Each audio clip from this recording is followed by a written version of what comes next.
so it's not too cold for the patient.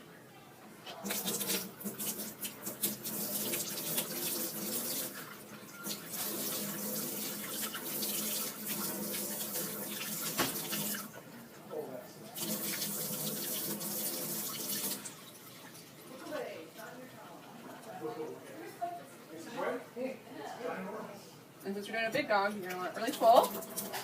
And that's how you prepare it. Okay. So we're going to go ahead and do the sterile lube.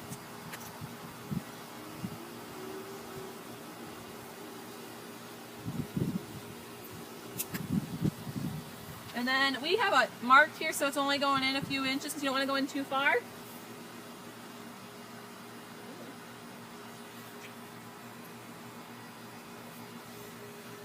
You only have to go as far as the marked line, and then after that we would go ahead and open our clamps to administer the enema. A few fluids here on our patient.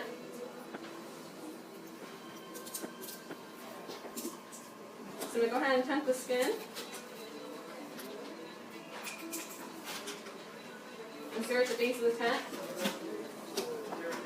And then I'll turn the fluids on.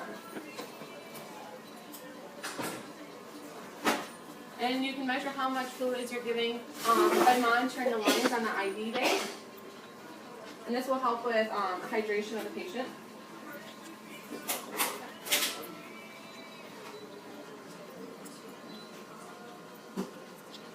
And then usually you want to go into this nice, like lump here.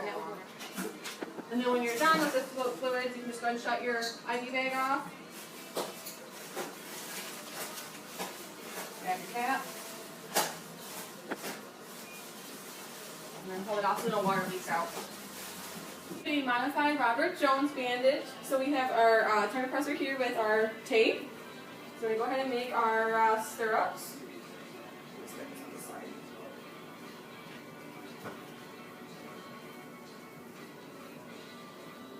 Where the tent just got a boo-boo. So you would clean it, maybe some antibacterial stuff on there. Then we got some rolled gauze, or cotton I mean.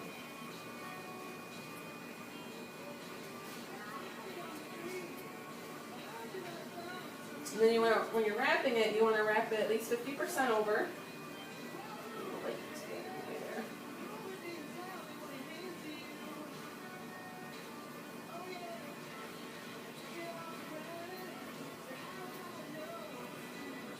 So you want to go up as high as you can. Make sure it's nice and flat so it shouldn't have any pressure points.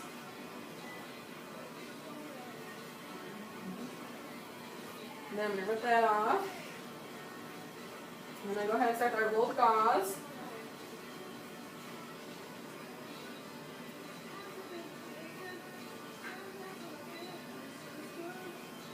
I want to make sure you don't do it too tight so she doesn't lose her circulation, but I don't want to do it too loose either where it's sliding all around.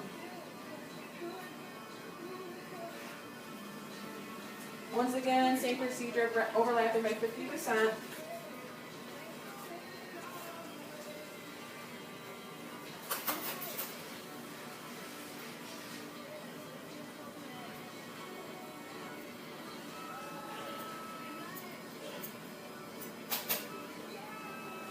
Okay, and then I'm going to flip my stirrups over.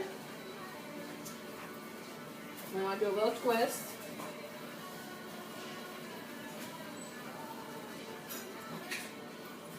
Seal that side down.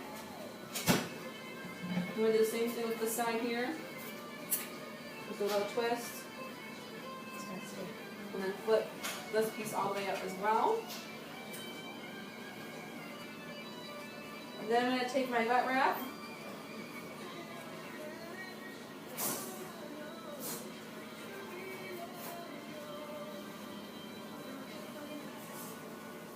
And I'm going to do the same procedure of overlapping by 50%.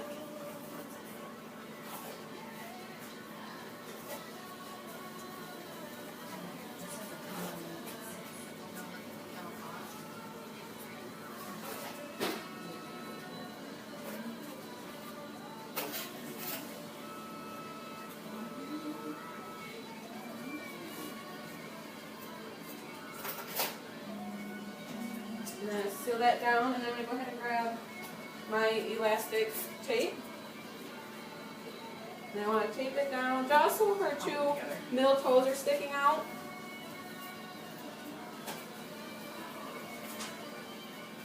Look at the bottom like that.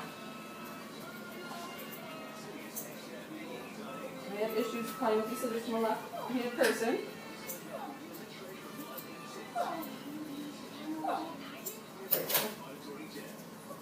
And then I'm going to go ahead and repeat that up top so that it doesn't slide down.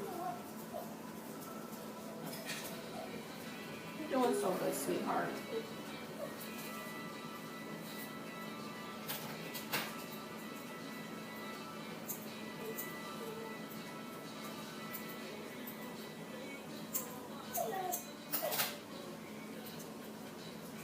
And then that way, so we just have our two bottom toes sticking out here at the bottom. But she's all bandaged and ready to go. Okay, so now we're going to go ahead and remove our bandage. I got our bandage scissors, which has a blunt end here so that way we don't cut her.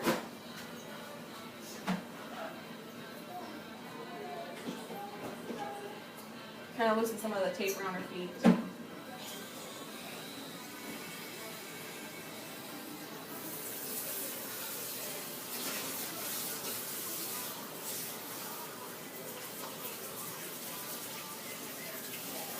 Like I said, I'm a lefty, so scissors here don't usually like me.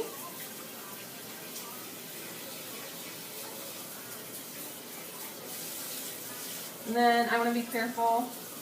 If she were to have a wound, I'd want to be extra careful near that area.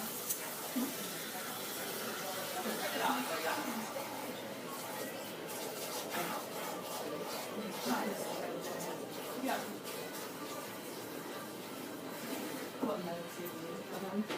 60 or 500, it's 2 twice a day.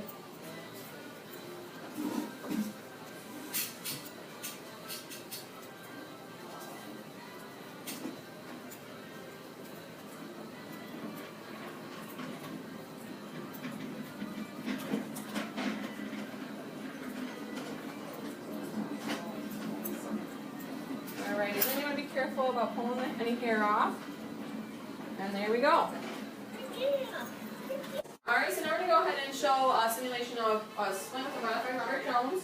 So first thing we're going to do is start with our tape again.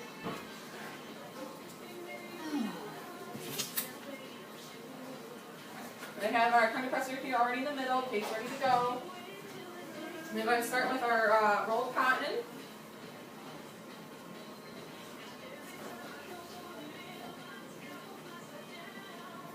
And then I want to make sure I overlap it by about 50%.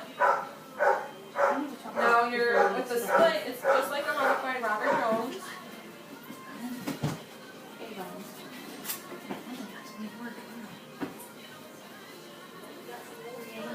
You go in just above her elbow.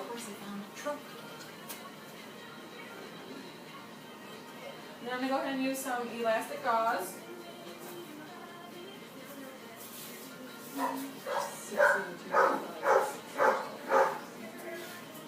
Once now, make sure you don't fight it too tight or too loose.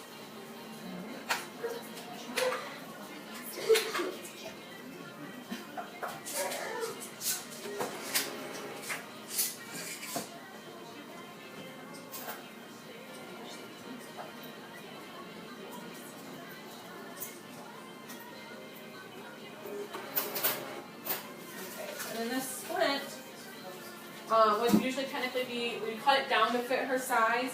We cut just before her elbow, but because this is just for stimulation purposes, and this is still a very good splint that we could use in the future, we're not going to cut it, but like I said, we would cut it, and you'd probably cut it right about here.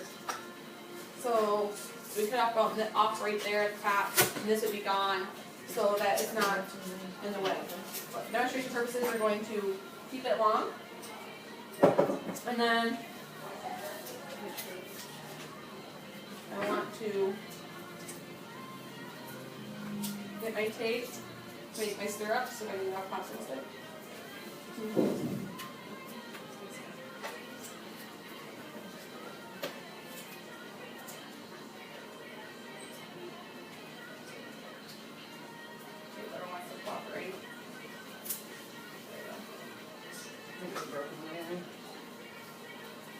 And then I want to twist it just a little bit.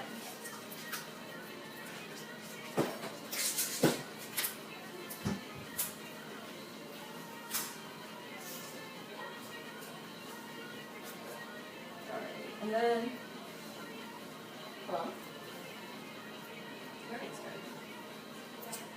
I want to put some gauze to create like a padding between the splint and her elastic gauze. And you can use even toilet paper or paper towel for this. And then since we would be cutting this off, we would put some cotton on that edge, so that way that edge is not poking at the dog, because we trust it off, that way the cotton is covering that area. And then to finish it off, we're going to be using our wet wrap. And then we do wet wrap.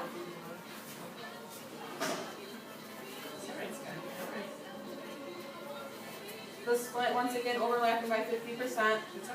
Okay, sweetheart, we're almost done. Almost done.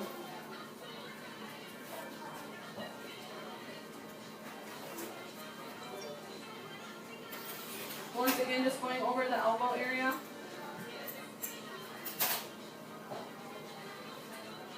And then you're going to take our elastic tape.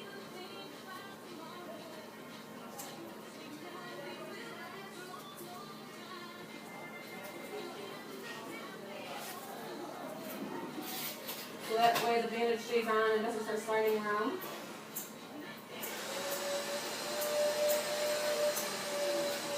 And we're going to do the same thing for up here. You're okay, sweetheart. You're doing a very good job.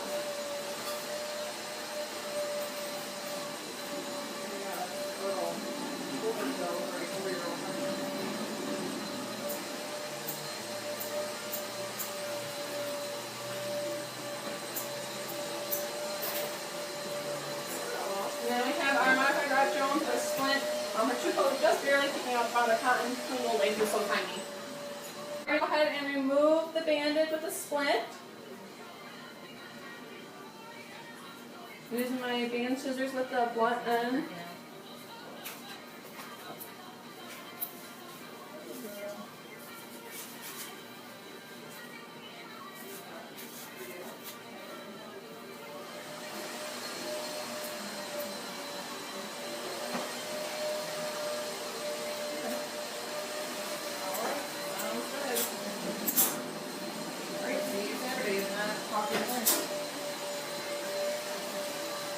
I'm a lefty, so I'm doing this backwards for me.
Quite very good, so we just try to bring it over more. It's a good girl. It's a good girl.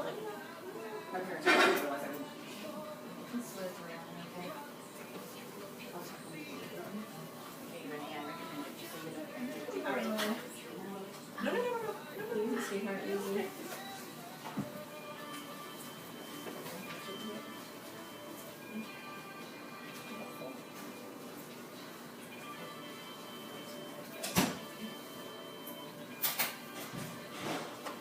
And then we can pull it off the rest of the way. It's a good girl. On the little dog Sky, we did use this splint for the front leg, plus it was closer to her size.